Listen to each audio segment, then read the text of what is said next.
ये एक छोटा सा मासूम बच्चा है जिसकी दुनिया सिर्फ खिलौनों और हंसी तक महदूद है। उसे न फिक्रिकल है न गमे दुनिया। वक्त गुजरता है, वो बच्चा बड़ा होता है, ख्वाब आंखों में लिए स्कूल का बस्ता उठाता है। हर रोज़ जल्दी उठना, वक्त पर जाना और मेहनत करना, शायद ये उसके ख्वाबों की पहली सीढ़ी है। फिर एक दिन आता है जब उसकी मेहनत रंग लाती है, कामयाबी उसके कदम चूमती है और माँ बाप की आंखों में फख्र छलकने लगता है। अब वही बच्चा जो कल तक खिलौनों से खेलता था, आज अपने नए सफ़र की तरफ कदम बढ़ा रहा है। एक नई जिंदगी, नई जिम्मेदारियाँ। जिंदगी यूं नहीं लम्हा बह लम्हा गुजरती जाती है और हम बड़े हो जाते हैं, बना ये समझे कि बचपन कभी लौट कर नहीं आता।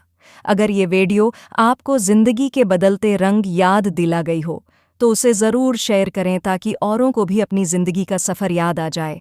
अगली वीडियो में हम बात करेंगे वक्त की कदर क्यों ज़रूरी है। फॉलो करें मज़ीद ऐसी कहानियों के लिए।